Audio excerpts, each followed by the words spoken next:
अस्सलाम वालेकुम। आप सारे लोगों का बहुत बहुत शुक्रिया कि आज आपने टाइम निकाला और ब्लैक होल थिएटर के बारे में सुनने आए। मैं जब भी शुरू करता हूँ तो शुक्रिया अदा करता हूँ लोगों का और शुक्रिया मीन भी करता हूँ क्योंकि हमें इस बात का एहसास है कि इस मुल्क में रहते हुए थिएटर के लिए टाइम निकालना, थिएटर देखना भी नहीं बल्कि उसके बारे में जस्ट सुनना, ये हमारे लिए बड़ा मानी रखता है। ये आपका जो जेस्चर है कि आप सारे उठ के आए, और जो लोग ऑनलाइन भी सुन रहे हैं या इसको सुनेंगे बाद में, उन सब का भी बहुत बहुत शुक्रिया कि उन्होंने भी टाइम निकाल के थिएटर के बारे में जानने को तरजीह दी। आज जिस राइटर या जिस खेल के बारे में हम बात करेंगे उसको शायद इधर बैठे हुए बहुत सारे लोग और जितने ऑनलाइन सुनेंगे वो बहुत सारे लोग भी उनको नहीं जानते होंगे। सेरा केन उनका नाम है। सेरा केन ब्रिटिश प्ले राइट है। उनको ना जानने की पाकिस्तान में वजूहात दो हैं। एक ये कि हमारा बहसीत कौम थिएटर का एक्सपोजर ना होने के बराबर है, तो यकीनन हम थिएट्रिकल लोगों को नहीं जानते, वो ऑब्वियस है। और दूसरा ये कि उनकी जो मौत है वो यंग मौत है। उनकी मौत 28 साल की की उम्र में सिर्फ उनकी मौत हुई है। उनके सिर्फ 5 ही खेल पब्लिश हुए हैं, परफॉर्म भी हुए हैं, पब्लिश भी हुए हैं। एक उनका एक शॉर्ट फिल्म है और 5 उनके खेल हैं, क्योंकि यकीनन उनकी उम्र उस टाइम कम थी। और ये 5 खेलों की लेकिन जो क्वालिटी है कंटेंट को लेकर और सब्जेक्ट मैटर को लेकर, वो क्वालिटी उस लेवल की है कि अगर वो और जीती, आज शायद ज़िंदा अगर वो होती, वो आज भी ज़िंदा होती तो बहुत ज़्यादा एजेड ना होती, तो क्योंकि उनकी मौत 1999 में 28 साल की उम्र में हुई है। तो उनके शायद वो दुनिया की बड़ी चंद प्ले राइट्स में से उनको जाना जाता है। इस बात का सबूत ये है कि ये 5 खेलों को जो दुनिया में मकबूलियत मिली, पूरी दुनिया में परफॉर्म होते हैं पाकिस्तान को छोड़कर यकीनन, और अपनी क्वालिटी के लिए क्रिटिकल अक्लेम वसूल करते हैं, ना कि पॉपुलर अपील। पॉपुलर अपील भी करते हैं लेकिन पॉपुलर अपील इतनी नहीं है। By popular appeal I mean के मैसेज तक वो खेल उतना नहीं पहुंचता जितना सर्टन सर्कल्स में वो फेमस है या उसकी क्वालिटी का चर्चा है, इंटेलेक्चुअल्स के सर्कल्स में पर्टिकुलरली हुआ ये। और उनका जो सबसे मकबूल खेल है वो, उसका नाम है 448 साइकोसिस, जिसके बारे में आज हम बात करेंगे। उनके थिएटर को भी डिस्कस करेंगे इन जर्नल, और पर्टिकुलरली हम बात करेंगे 448 साइकोसिस की। 448 साइकोसिस का तारुफ मैं हमेशा ही की तरीके से कराता हूँ, आपको भी उसी तरीके से कराऊँगा कि सेरा केन ने अपनी जो उनकी असिस्टेंट थी, मैनेजर थी, उनको एक दिन बुलाया और उनको एक ड्राफ्ट दिया एक खेल का, और कहा कि 2 बातें की थी। एक कहा था कि remember writing this killed me, एक ये बात थी, और दूसरी ये कि ये मेरे मरने के बाद परफॉर्म करना, ये तब परफॉर्म होगा जब मैं मर जाऊँ। चूँकि 28 साल की थी तो उन्होंने, वो मैनेजर ने स्क्रिप्ट ले तो लिया, उनका ड्राफ्ट ले तो लिया, लेकिन शायद इस बात को वो नज़रअंदाज कर गई कि जो उसकी ग्रेविटी थी कि वो मरने के बाद परफॉर्म होगा। उसके चंद ही दिनों बाद 17 फरवरी 1999 को सेरा केन ने सुसाइड अटेम्प्ट की, और बहुत सारी एंटी डिप्रेसेंट्स जो थी, कोई 200 के करीब, वो निकल ली। फ्लैटमेट को पता चला, अस्पताल पहुंचाई गई और उनकी जान बच गई। मैनेजर का कहना है कि जब मैं मिली, उनसे मुलाकात हुई, तो वो बिल्कुल नॉर्मल थी और इस बात पे पशेमान थी कि उनकी मौत वाक़या नहीं हो सकी, और उन्होंने यकीन दिलाया कि वो दोबारा भी यही अटेम्प्ट करेगी, लेकिन अभी नहीं, जब तक वो किंग्स हॉस्पिटल लंदन में है। उसके 3 दिन बाद 20 फरवरी 1999 को सुबह 3:40-50 के टाइम पर उनकी लाश उसी वार्ड के, बर्नेल्स वार्ड उसको कहते हैं, उसके वार्ड के एक बाथरूम में लटकी हुई अपने शू लेस से पाई गई, और वो उनकी इस तरीके से मौत हो गई। जब खेल सामने आया, जो उनको ड्राफ्ट दिया गया था ओरिजिनली, उस खेल को आज हम जानते हैं 448 साइकोसिस के नाम से, जो मोर ऑफ आ, अगर बिल्कुल ट्रेडिशनली मैं बोलूं तो मोर ऑफ अ सुसाइड नोट है, थिएट्रिकल सुसाइड नोट है। लेकिन जब हम, जैसे कि इस लेक्चर का नाम है डीकंस्ट्रक्टिंग 448 साइकोसिस, जब हम उसको डीकंस्ट्रक्ट करते हैं तो हमें पता चलता है कि it's not just a suicide note, rather it's an artistic expression which is immortal. एक ऐसा आर्टिस्टिक एक्सप्रेशन है कि जो रहती दुनिया तक कायम रहेगा और अब रह चुका है। खेल के बारे में कुछ भी बताने से पहले उसको एकेडमिकली इंट्रोड्यूस, इसकी एकेडमिक क्वालिटी बाय द वे बड़ी स्ट्रॉन्ग है। केन के खेल सिर्फ 4 हैं, लेकिन उसके गिर्द जितना एकेडमिक काम है वो बहुत ज़्यादा है। केन पे बहुत ज़्यादा PhDs लोग करते हैं। हमारे मैं जहाँ पढ़ाता हूँ उधर लोगों ने MPhil, जब से we introduced Kane to them और स्टूडेंट्स, तो MPhil थीसिस हो चुके हैं, BS के बहुत सारे थीसिस हो चुके हैं उसके काम के ऊपर, क्योंकि एकेडमिक थेमेटिक टेंडेंसी बहुत स्ट्रांग है। मैंने जैसे आपको बताया कि उसका कंटेंट भी पूरा है और उसका सब्जेक्ट मैटर भी पूरा है, जो एक दूसरे को कॉम्प्लीमेंट करते हैं और एक एकेडमिक वैल्यू अचीव करते हैं। उसके बारे में बात करेंगे, लेकिन इन सारी बातों से पहले और प्ले के बारे में आपको कुछ भी बताने से पहले मैं आपको ये बताता चलूँ कि इस खेल को पहली दफ़ा पाकिस्तान में हमने 2022 में उर्दू में ट्रांसलेट करके परफॉर्म किया था PNCA में। मेरी प्रोडक्शन है किस्सा खानी थिएट्रिक्स के नाम से, उसमें मैंने और मेरे साथियों ने इस खेल को परफॉर्म किया उर्दू में। आपको इस खेल का पहले मैं एक अंग्रेज़ी ट्रेलर दिखाऊंगा ताकि आपको थोड़ा सा आइडिया हो जाए कि खेल कैसे साउंड करता है और कैसे दिखता है, क्योंकि थिएटर के बारे में बात करना थिएटर दिखाए बगैर बहुत ज़्यादा मुश्किल हो जाता है।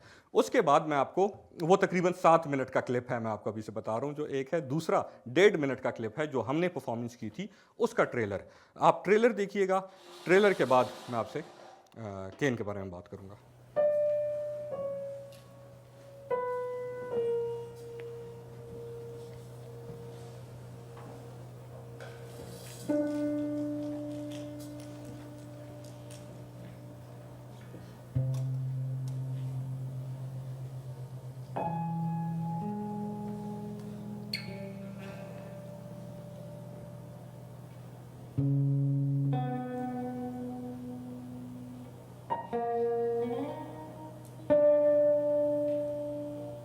A very long silence.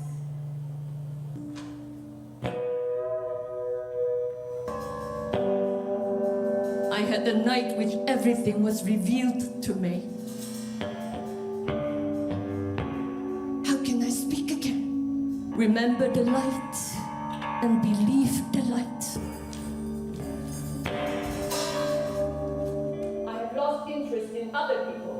I can't eat, I can't sleep, I can't think. My brother is dying, my lover is dying, I'm killing them both.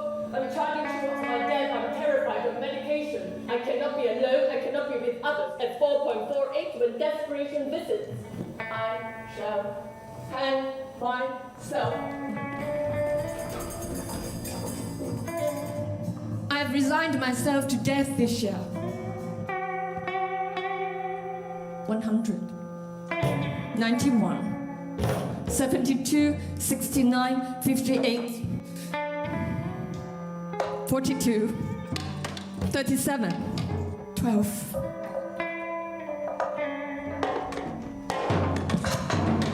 7. It wasn't for long.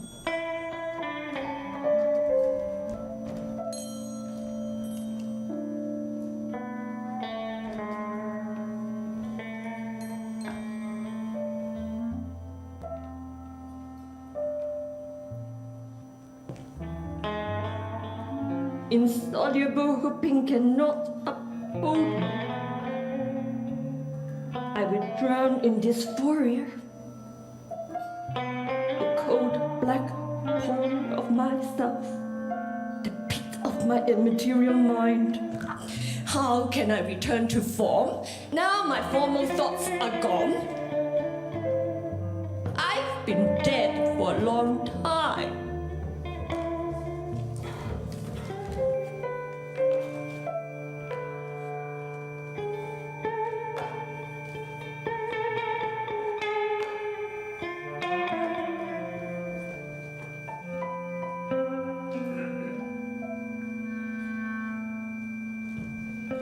It's possible for a person to be born in the wrong body. Do you think it's possible for a person to be born in the wrong era? Fuck you. Fuck you. Fuck you for rejecting me and never being there. Fuck you for making me feel shit about myself. Fuck you for bleeding the fucking love and life out of me. Fuck my father for fucking up my life for good and fuck my mother for not leaving him. But most of all, fuck you, God, for making me love a person who does not exist. Fuck you, fuck you. I cut it. Everything passes, everything perishes, everything falls. No hope, no hope, no hope, no hope, no hope, no hope. No, It's not your fault. It's not your fault. It's not your fault. It's an illness. It's not your fault. You've told me so often that I'm beginning to think it is my fault. It's not your fault. I know! Do you allow it? Abstraction to the point of. Obscure to the point of. True. Right. Correct. Anyone or anybody, each, every. All. Drowning in a sea of logic. Symptoms. Not eating, not sleeping, not speaking, no sex drives, in despair, wants to die. Patient discharged into the care of community on arrival of acutely psychotic patient in emergency clinic in greater need of a hospital bed. Mood, fucking angry. Affect, very angry.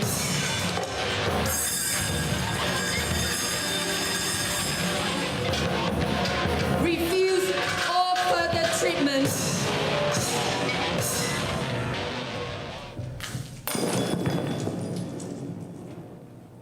I thought I should never speak again, but now I know there is something blacker than desire. A blanket of roaches. Cease this war! Float, rain, punch, slash, death, float, rain, slash, burn, rain. Nothing is forever. But nothing. Rest.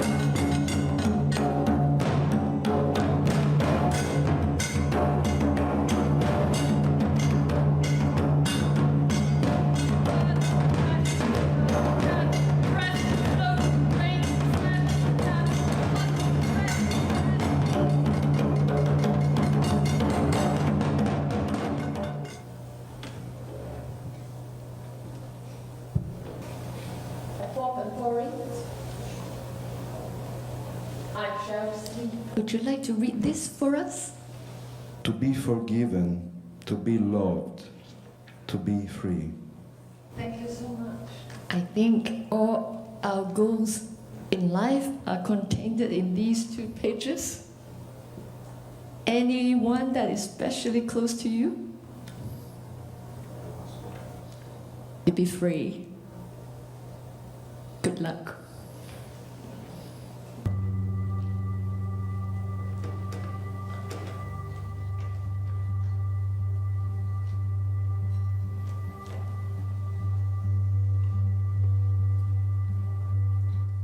Black snowfall.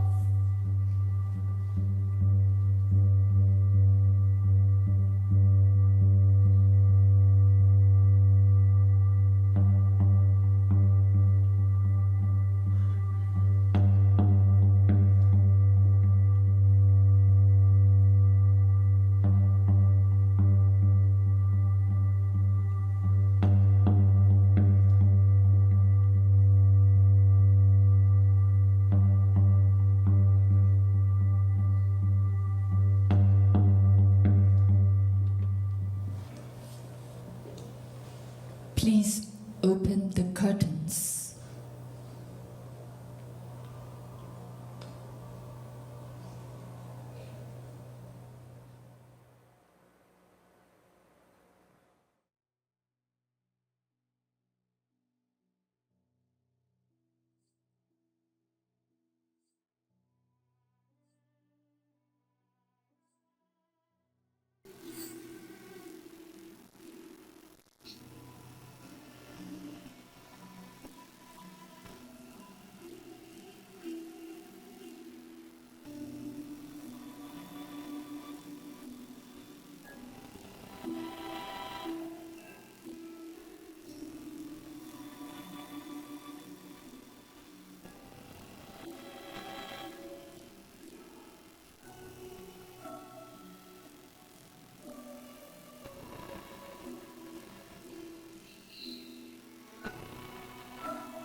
मैं बीमार हूं, मेरी मदद करो।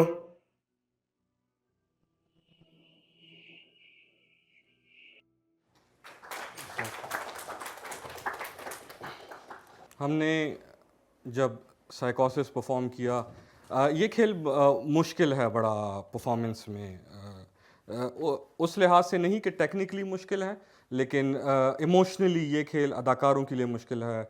और इसमें particularly जो इसका इमोशन इन्वॉल्व है, जैसे मैंने आपको बताया, तो मैं एक एक एक इसके एंड पर जब ये परफॉर्मेंस होती थी हर एक, तो मैं एक तहरीर जो लिखी हुई थी मैंने, क्योंकि मुझे लगता था कि पाकिस्तान में केन को परफॉर्म करना, उनको खराज तहसीन भी पेश करना है, उनको याद भी करना है। तो तहरीर आप लोगों से शेयर करना चाहूँगा।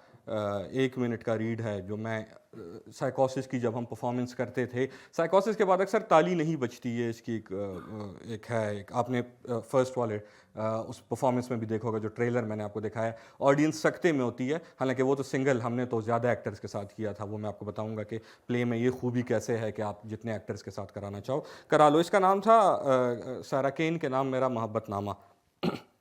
मेरी प्यारी सारा, तुम्हें जानकर शायद कोई ख़ास खुशी ना हो, लेकिन मैंने आज तुम्हारा साइकोसिस उन लोगों को दिखाया है जो तुम्हें नहीं जानते थे। तुम 28 साल की थी जब तुमने ये खेल लिखा था, मैं भी 28 ही का हूँ। काश आज तुम यहाँ होती, तुम ये समझ पाती, आज इन तालियों के बीच, इन चेहरों के बीच, इस बेपनाह दाद के बीच मैं तुम्हें ढूंढ रहा हूँ, लेकिन तुम मुझे दिख नहीं रही। मुझे ये भी मालूम है कि अगर आज तुम यहाँ होती, तुम तब भी मुझे ना दिखती। तुम आज इस हॉल की सबसे आखिरी कुर्सी पर बैठकर मेरी डायरेक्शन की टेक्निकल गलतियाँ नोट कर रही होती। गलतियाँ लिखते लिखते जब तुम्हें अंदाज़ा होता कि मैं अपनी गलतियाँ तस्लीम नहीं करता, तो तुम मुस्कुरा देती। हाँ, मगर मैं तुम्हें तुम्हारी मुस्कुराहट से पहचान जाता। मैं सबको बताता कि वो देखो, वो कोने में सारा केन बैठी हुई है, इस खेल की लिकारी। सब तुम्हारी तरफ देखते, लेकिन तुम किसी को भी नज़र ना आती। मुझे अफसोस से ज़्यादा इस बात का दुख है कि तुमने अपना ये खेल परफॉर्म होते हुए नहीं देखा। मैं तुम्हारी उम्मीद से ज़्यादा तुम्हारी सलाहियत से प्यार करता हूँ, और उस यकीन से जो तुम्हें खुद अपनी सलाहियत पे है। मैंने आज तुम्हारी सलाहियत के ज़र्रे उठाकर उन्हें अपनी बेसलाहियती की तार तार शिकस्ता चादर में मोतियों की मानंद जोड़ा। मेरी चादर चकाचौंध हो गई, लेकिन इस चांदनी में मुझे जुल्मत के वो आसार नज़र आते हैं जो तुम्हारी बेखाब रातों की जीनत हैं। मुझे तुम्हारी बेखाब रातों पर रश्क आता है जिनमें ख्याल की सरगोशियों के सिवा कुछ भी नहीं। मुझे उस तकलीफ़ का अंदाज़ा भी नहीं जिससे तुम गुजरी। मैं माजरत का तलबगार हूँ कि आज मैंने तुम्हारी सारी तकलीफ़ दुनिया को दिखा दी। मुझे पता है तुम्हें ये पसंद नहीं, मुझे मालूम है तुम मुझसे नाराज़ हो, लेकिन मैं क्या करूँ सारा। मैं चाहता हूँ कि तुम ठीक हो जाओ, लेकिन तुम तो ठीक नहीं हो सकती, क्योंकि तुम तो मर चुकी हो। मैं चाहता हूँ कि दोबारा कोई ना मरे। मौत आनी है तो बस मौत ही को आ जाए। किसी से उसका भाई ना बिछड़े, किसी से उसकी माँ ना बिछड़े, किसी से उसका महबूब, किसी से उसकी सारा केन। लेकिन फिर मुझे याद आता है कि अब क्या फ़ायदा, अब तो तुम मर चुकी हो। आज इस हॉल के बीच कुछ लोगों ने रोना चाहा, लेकिन वो नहीं रोए, कुछ रो दिए। ये सब आंसू तुम्हारी मौत के मातम के मोती हैं। मैं डायरेक्टर्स रूम की खिड़की से झांक कर महानूर को देखता हूँ कि वो रो क्यों रही है। फिर मुझे याद आता है कि वो तुम्हारा ही तो किरदार निभा रही है। तुम महानूर को देखती तो उसे दाद ज़रूर देती। मैं उसे देखते देखते खुद भी रोना चाहता हूँ, लेकिन फिर मुझे अपनी डायरेक्शन की वो सारी गलतियाँ याद आ जाती हैं जिनका इल्म सिर्फ तुम्हें है। मैं अपना सर खिड़की के अंदर ले जाता हूँ और लाइट्स दादा से कहता हूँ कि दादा अभी पूरा अंधेरा करना है, हॉल में मुकम्मल ब्लैकआउट। दादा कहते हैं क्यों? मैं कहता हूँ दादा इसलिए ताकि ये अंधेरा डिप्रेशन के अंधेरे की अलामत बन जाए। मुझे बेपनाह दुख है सारा कि तुम डिप्रेस थी, लेकिन तुम थी तो सही ना। मगर आज तुम नहीं हो, और मैं डायरेक्टर्स रूम की खिड़की से झांक झांक के तुम्हें ढूंढता हूँ। तुम्हारा उम्र। शुक्रिया, थैंक यू। ये तो इसका इमोशनल साइड है इस खेल का, और मैंने आपको यकीनन इमोशनल भी कर दिया होगा शुरू में। लेकिन हमारा मकसद आज है कि इस खेल के एकेडमिक साइड को डिस्कस करें और एकेडमिकली इस खेल को डीकंस्ट्रक्ट करें, और आपको बताएं कि ये खेल किन वजूहात की बिना पे जन्म इसने लिया इस खेल ने, और फिर इसकी एकेडमिक क्या वैल्यू है, जैसे मैंने शुरू में आपसे जिक्र किया।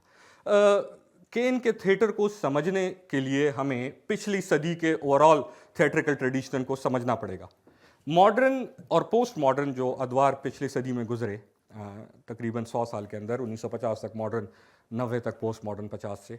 इसमें थिएटर में जितनी एक्सपेरिमेंटेशन भी मैं नहीं कहूँगा, मैं कहूँगा जितनी वैरायटी है, वो वैरायटी शायद उससे पहले हमें पूरी पूरी सदियों में नज़र नहीं आती। ग्रीक थिएटर या जो ग्रीक ट्रेजेडी थी वो 400 साल तक सेम ही पैटर्न के साथ चलती थी। वो उसमें जैसे हमारे ड्रामे चलते हैं सेम पैटर्न के साथ, कि स्टॉक कैरेक्टर्स हो गए, एक ही प्लॉट, एक ही कैरेक्टर, ये एक ही कहानी है, ऐसे ही एंड होगी। ग्रीक थिएटर इस तरीके का ट्रेजेडी 400 साल यही सेम चीज़ चली है, जितने लोग आए उन्होंने सेम ही चीज़ लिखी है, सिर्फ बस किरदारों को बदला है। एलिज़ाबेथन थिएटर या एलिज़ाबेथन ट्रेजेडी, शेक्सपियर लोगों की ट्रेजेडी, वो भी लंबा 100-200 साल सेम ही पैटर्न पे चलती रही है। लास्ट सदी में, पिछली सदी में थिएटर की इतनी ज़्यादा मूवमेंट्स आई हैं, पर्टिकुलरली वेस्ट में, इतने ज़्यादा उसमें वेरिएशंस हैं कि आपको हर तरीके का थिएटर मिलेगा। हम यहाँ पे एक हफ्ता पहले बेकेट पे बात कर रहे थे, सैमुअल बेकेट पे। वो रिडक्शन के थ्रू, चीज़ों के ना होने के थ्रू अपने थीम्स को एक्सप्रेस करते हैं थिएटर में। इधर मामला कंप्लीटली डिफरेंट है। इसको समझने के लिए हमें थिएटर की एक मूवमेंट जो मॉडर्न पोस्ट मॉडर्न दोनों में अप्लाई की जा सकती है उसको समझना पड़ेगा। French critic, actor, scholar, director Antonin Artaud, आप में से शायद किसी ने जो थिएटर को जानता होगा नाम सुना। एंटन आर्टो की एक थीरी है थिएटर ऑफ क्रूअल्टी, और उसकी किताब है थिएटर एंड इट्स डबल। उसमें वो जिक्र करते हैं, और ये इस खेल को समझने के लिए एकेडमिकली हमें आर्टो के थिएटर एंड इट्स डबल को समझना, या थिएटर ऑफ क्रूअल्टी को समझना लाजिम है। थिएटर ऑफ क्रूअल्टी कहता है, ये सारे बेकेट भी ऑलमोस्ट सिमिलर बात करता था, आप में से अगर किसी ने वो लेक्चर सुना हो, कि ज़बान और मानी का क्या ताल्लुक़ है, कि क्या मानी जो इस्टेब्लिश होता है, मीनिंग जो इस्टेब्लिश होता है, क्या वो लैंग्वेज से होता है, या वो उससे बढ़ के भी आप मीनिंग को किसी लोगों तक पहुंचा सकते हो, और उस मीनिंग को पहुंचाने में आर्टिस्टिक एक्सप्रेशन का कितना ताल्लुक है। ये मैंने आपको बताया एकेडमिक लोग हैं। आर्टिस्टिक एक्सप्रेशन जो एग्जिस्ट करती है वो आम आदमी तक कैसे पहुंचाई जाए कि मीनिंग पूरा उतरे, उसमें ज़बान का क्या रोल है। बेकेट ने कहा कि ज़बान का कोई रोल है ही नहीं, और आर्टो भी ऑलमोस्ट सेम ही समझता है। आर्टो कहता है कि जो मीनिंग इस्टेब्लिश होता है ऑडियंस पर, आपने देखा आप पे कोई ना कोई जज्बा तारी हुआ होगा, आप किसी न किसी इमोशन से कोई एक डायलॉग टच कर गया होगा आपको, आप थिएटर देखते तो आप अंदाज़ा ही नहीं कर सकते कि वो कैसे आपको टच करता आपके इमोशंस को। ये जो आप पे जो इमोशन तारी हुआ, इसमें ज़बान का कितना किरदार है। वो समझते हैं इसमें ज़बान का किरदार नहीं है, बल्कि थिएटर का इसमें as a whole artistic piece ताल्लुक है। तो हम जितना लैंग्वेज का इस्तेमाल करेंगे, उतना ही हम लाइट का भी इस्तेमाल करेंगे, उतना ही हम साउंड का भी इस्तेमाल करेंगे, उतना ही हम प्रॉप का भी इस्तेमाल करेंगे, और थिएटर को in itself as a force इस्तेमाल करेंगे। रिडक्शन पे नहीं खेलेंगे, बल्कि चीज़ों की अबंडेंस या चीज़ों की एग्रेसिव नेचर पे खेलेंगे, कि हम aggressive lights, intense emotions, intense language. आपने देखा काफ़ी एग्रेसिव लैंग्वेज थी प्ले की, जब आपने कुछ डायलॉग सुने होंगे। That is the aggression which is there in it academically उसके अंदर एक एग्रेशन है। ये एग्रेशन ज़बान में होगा, ये एग्रेशन साउंड में होगा। आपने तेज़ ड्रम सुने, हमने परफॉर्म किया था, हमारे पास तबला पड़ा हुआ था, हम तबले के साथ परफॉर्म करते थे। इसको हमेशा लाइव म्यूजिक्स में परफॉर्म होता है। हमने थ्रू आउट द प्ले सिर्फ एक लाइट रखी थी, रेड, डिप्रेसिंग रेड लाइट थी पूरे हॉल में, और उससे भी बढ़कर हमने ऑडियंस को थिएटर का हिस्सा बनाना है। That is theater of cruelty for you. Audience theatre से अलग नहीं है, सो theatre becomes an experience for the audience. Audience के लिए वो सिर्फ एक देखे जाने वाली चीज़ नहीं बनती, जो फिल्म है या ड्रामा है, बल्कि ऑडियंस के लिए थिएटर एक एक्सपीरियंस करने वाला मीडियम बन जाता है। So you experience theatre when you are in the middle of such intense theatrical elements. जब इन थिएट्रिकल एलिमेंट्स के बीच हो, तो थिएटर आपके आसाब पर गालिब आएगा, and that is the cruelty which is in that particular form of theatre. कि theatre के ये cruelty not exactly violence. Yes, violence could be a part of it, but it is not exactly or exclusively violence. आपने ये खेल देखा, इसमें कहीं भी physical, there was no physical violence in 448 Psychosis. It was just emotional violence, if that's a thing. Emotional था, आपके आसाब पे गालिब आने की कोशिश की गई। और ये जब आप अंधेरे में, जब 448 साइकोसिस की पहली परफॉर्मेंस हुई royal court theatre London, upstairs, उसके 2 पार्ट हैं। अपस्टेयर्स कम सिटिंग है, प्राइवेट, इतनी सिटिंग में ये पहली मरतबा परफॉर्म हुआ था, 60 लोगों की सिटिंग में। और वजह ये थी कि केन को मरे हुए भी अभी साल ही हुआ था, और सेंटीमेंट बहुत इन्वॉल्व था, तो नहीं परफॉर्म करना चाह रही थी, particularly family was not very comfortable in performing it. खैर हो गया परफॉर्मेंस, जब इसकी पहली हुई, ओरिजिनल प्रोडक्शन काफ़ी फेमस है इसकी, उसके बाद से तो पूरी दुनिया में परफॉर्म होता रहा। आपने कोरियन प्रोडक्शन देखी अभी, पूरी दुनिया में परफॉर्म होता रहा। तो वो जब परफॉर्मेंस हुई तो मैंने आपको बताया ताली नहीं बजी, और रॉयल कोर्ट थिएटर अपस्टेयर्स की जो छत है वो खुलती है, तो वो छत खुली, उसमें से जब बाहर से आवाज़ें आई, लोगों को पता चला कि वो थिएटर देख रहे थे, एक्सपीरियंस नहीं, वो इस नाइटमेयर से निकल आए हैं, तो फिर ताली बजी कुछ टाइम बाद। तो ये इस थिएटर ऑफ क्रूअल्टी के आप जितने भी खेल देखेंगे, ये तो एक खेल है ना, इस तरह केन ने बहुत लिखे हुए हैं, ये पूरी एक तहरीक है जिसमें आटो ने खुद खेल लिखे हुए हैं, और इनकी तहरीक तो डायरेक्टली थिएटर ऑफ क्रूअल्टी है भी नहीं, इनकी तो फिर उसकी फर्दर एक जो केन लोगों का एरा है 1990s, साइकोसिस 1999 में लिखा गया जैसे कि मैंने आपको बताया, और 2001 के आसपास आई गेस परफॉर्म हुआ है। वो तहरीक अलग है, उसको बोलते हैं इन योर फेस थिएटर। वो उसके बारे में मैं बाद में बात अभी करता हूँ इसके बाद कि इन योर फेस क्या है, उसको समझते हैं, लेकिन पहले theatre of cruelty. So the cruelty which is there is not violence, it is rather something which is larger than life, which is larger than the audience, which is larger than and it is that artistic expression which I was talking about.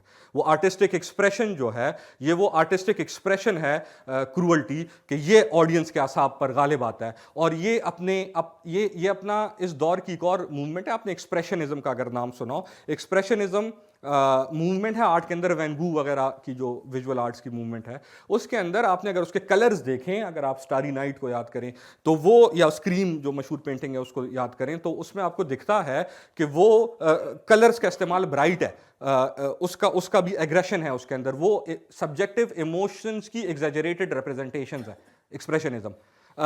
तो ये सदी जो है, ये पिछली सदी, ये इस तरह की चीज़ों के साथ खेलती रही है, is what I am trying to say. तो वो आर्टिस्टिक एक्सप्रेशन उस तरीके से हासिल कर रहे हैं, ये भी आर्टिस्टिक एक्सप्रेशन, ये भी केन की भी एक्सप्रेशनिस्ट इन्फ्लुएंस बहुत ज़्यादा है, केन के ऊपर एक्सप्रेशनिज्म का इन्फ्लुएंस इसके काम में बहुत ज़्यादा है। क्योंकि मैं पढ़ रहा था जो इन योर फेस थिएटर के बारे में क्रिटिक है एलेक्स सीयर्स, उसकी एक लाइन थी कि मुझे लगता था कि केन जो है वो इन योर फेस थिएटर की नुमाइंदा प्ले राइट है, और वो बड़ी typical in your face writer है। लेकिन आज 2012 की स्टेटमेंट है उसकी कि मैंने जब मैं गो थ्रू करता हूँ और दोबारा देखता हूँ, तो मुझे पता चलता है कि केन कितनी यूनिवर्सल है, सिर्फ एक जगह तक नहीं है महदूद, और टिपिकल नहीं है बिल्कुल भी। तो खैर, तो दैट इज द क्रूअल्टी। ये एक्सप्रेशनिज्म में भी है दिस एग्रेशन, ये किसी न किसी तरीके में रोमांटिसिज्म में भी है। आपने रोमांटिक मूवमेंट का अगर आर्ट के अंदर नाम सुनाओ, तो रोमांटिसिज्म में भी ब्यूटी हमेशा गालिब है, ब्यूटी डोमिनेंट है, ब्यूटी सबलाइम है, उसको सबलाइम का नाम दिया जाता है। Beauty could be anything, beauty could be a certain experience, beauty could be pain, beauty could be a human form, beauty could be the experience of nature, beauty could be rain, beauty could be religion, beauty could be anything, and when you come in contact with that beauty, you start producing art because that beauty is quite powerful.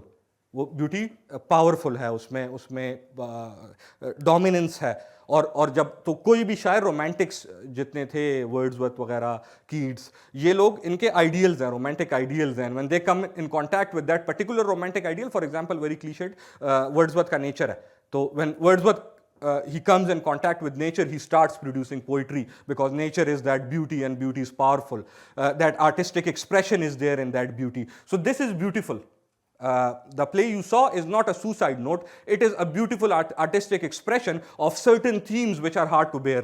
Certain themes हैं, suicide के हैं, let's say depression के हैं, ABC themes हैं, इस तरह के, जो टॉर्चर है, वायलेंस है, सेल्फ हार्म है, ये सारी चीज़ें ज़रा हार्ड टू बेयर हैं, लेकिन इनकी आर्टिस्टिक रिप्रेजेंटेशन है। तो ये अपना एलिवेशन पाती है, ये आर्ट फॉर्म जो केन का आर्ट फॉर्म है, उन थीम्स की पावरफुल रिप्रेजेंटेशन में, कि वो थीम्स, मैं मौत के बारे में लिखूं, गम के बारे में लिखूं, सुसाइड, ये सारे टॉपिक्स लिखूं। अब मैं अगर अच्छा आर्टिस्ट हूँगा तो मेरा क्राफ्ट सॉलिड होगा और मेरी आर्टिस्टिक एक्सप्रेशन सॉलिड होगा, आर्टिफिशियल नहीं होगा, मेड अप नहीं होगा, बल्कि आप में से जो शायरी जानते हैं, आपको पता है आर्टिफिशियल शायरी क्या है, ऑर्गेनिक शायरी क्या है। आप में से जो राइटिंग जानते हैं, आपको पता है ऑर्गेनिक राइटिंग क्या है, आर्टिफिशियल राइटिंग क्या है। हमारा आज का ड्रामा फिल्म आप देख लें वो आर्टिफिशियल राइटिंग है, पिछले दौर का अफसाना देख लें वो ऑर्गेनिक राइटिंग है। ये एक बेसिक फ़र्क है, शायरी में आपको बेहतर पता है। तो ये ऑर्गेनिक भी है, स्ट्रॉन्ग भी है, एकेडमिक भी है, इसमें आर्टिस्टिक वैल्यूज़, रोमांटिक आइडियल सब स्ट्रॉन्ग हैं। और ये जो चीज़ है, ये जो आर्टिस्टिक एक्सप्रेशन है, that is the cruelty which is there in theatre of cruelty, कि हमने ऑडियंस के असाब को अपने आर्टिस्टिक एक्सप्रेशंस के थ्रू उस पे गालिब आना है। और हमारा आर्टिस्टिक एक्सप्रेशन जो है वो एग्रेसिव है, उसमें लाइट्स का इस्तेमाल है, उसमें साउंड का इस्तेमाल है, उसमें एक्टिंग का इस्तेमाल है, उसमें डायलॉग का इस्तेमाल है। और हम ऑडियंस को अगले 2 दिनों तक भी अपना प्ले याद रखवाए रखेंगे। आर्टो का अपना उसका कमेंट है उसके ऊपर, थिएटर ऑफ क्रूअल्टी के ऊपर, कि क्रूअल्टी क्या है। मैं एक्चुअली अभी तक वो क्रूअल्टी पे बात करने जा रहा हूँ कि cruelty artistic expression as a whole theatre जो प्रोड्यूस कर रहा है।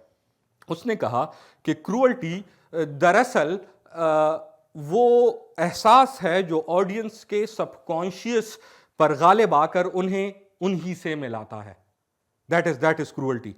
कि आप प्ले जब देखते हो, मैंने आपको बताया कि आपने जब ये ट्रेलर ही देखा, इसमें कोई एक जगह आपको अलग तरीके से हिट की होगी। हमारा मकसद है आपके उस इमोशन को जिससे आप गुजर रहे हो उसको एग्जैजरेट कर देना। अगर आपको गम हुआ तो हम आपको और गमगीन कर देंगे, अगर आपको खुशी महसूस हो रही है हम आपको और खुश कर देंगे, अगर आप फ्रस्ट्रेट हो रहे हो हम आपको और फ्रस्ट्रेट करेंगे, अगर आपको एक सर्टेन फीलिंग, तो जो फीलिंग से आप गुजर रहे हो हम जस्ट उस इमोशन को एग्जैजरेट करके आप तक पहुंचाएंगे और आपको अपने आप से मिलवाएंगे। प्ले के दौरान आपने देखा एक बंदी परफॉर्म किए जा रही थी सिंगल, ये एक बंदे के साथ भी हो सकता है, ये चलें वो मैं बताता हूँ कि इसका स्ट्रक्चर क्या है, उसको रहने देते हैं। लेकिन आपने देखा कि प्ले परफॉर्म हुआ एक ही बंदी ने, और आपने देखा होगा कि वो लोगों से बात कर रही है, कभी डॉक्टर से, ऐसे लग रहा है कि डॉक्टर से बात कर रही है, कभी ऑडियंस से बात कर रही है, कभी वो खुद से बातें कर रही हैं। लेकिन इसकी आखिरी लाइन है, जब आप, अब ये खेल क्योंकि देखा नहीं है आपने तो मैं वो स्पॉइल एक तरीके से हो जाएगा, लेकिन इसकी आखिरी जब ये अपने एंटी क्लाइमैक्स में जाता है तो एक लाइन आती है इसमें, और वो कहती है, मुझे उसको उर्दू तर्जुमा याद है, अंग्रेजी एग्जैक्ट डायलॉग याद नहीं है, कि ये कोई और नहीं, ये मैं ही तो हूँ। और इसका आखिरी जुमला है पर्दा, बेशक अब पर्दा उठा लो। तो पर्दा उधर उठता है जब प्ले खत्म होता है, और उससे पिछली लाइन है, ये कोई और नहीं है, मैं अपने आप से मिल रही हूँ, ये कोई और नहीं है तो मैं ही हूँ। ये इसकी तो जब ऑडियंस वो एक्सपीरियंस महसूस करते तो सैराकेन से नहीं मिलते, वो उस किरदार से नहीं मिलते, बल्कि अपनी इनसिक्योरिटीज़ उनके सामने आके खड़ी हो जाती हैं, जो उनका खौफ है, जो उनका डर है, जो उनकी, और ये वो कैथारसिस है जिसकी अरिस्टोटल ने प्राइमरीली बात की कि कैथारसिस पिटी एंड फेयर को उजागर करता है लोगों के जहनों में और लोगों के दिमागों में। आर्ट का मकसद ही अरिस्टोटल के नज़दीक पिटी एंड फेयर है, कि जब वो तरस खाएंगे उन किरदारों पे कि इनको इससे गुजरना पड़ा, और उन्हें खौफ आएगा कि हम भी इस हालत से गुजर सकते हैं। ये एक ट्रेडिशनल डेफिनेशन है इसकी, मेरे नज़दीक कैथारसिस इससे भी बड़ी चीज़ है, लेकिन that's how he defined it, कि उन्हें ये एहसास होगा। तो ये वो खौफ और वो तरस है कि जो एक एग्जैजरेटेड फॉर्म में आपको पहुंचाया जा रहा है। अब अगर तो ये है, दैट इज़ द क्रूअल्टी। मैंने अभी जस्ट कि वो आपको अपने आप से मिलाती है, वो नर्व्स पे गालिब आती है, वो एग्रेसिव है। अब इसके ऊपर काम हुआ, बड़ा मशहूर खेल है, जर्मन खेल है, पीटर वीस का, मुझे जर्मन नाम के सही, आई am not exactly sure whether it's visa और पीटर वीस, बट दोनों नाम सही हैं उसके। उसका मारासाट करके एक खेल है, अगर आप गूगल कीजिएगा, MARATSADE, मार्कस डी साड, सेडिज्म जिसके नाम पे है, उसके गिर्द एक खेल है। ये इसका रिप्रेजेंटेटिव खेल है थिएटर ऑफ क्रूअल्टी का।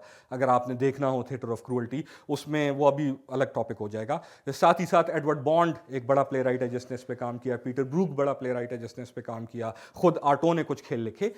ये तकरीबन 1940 की थीरी है।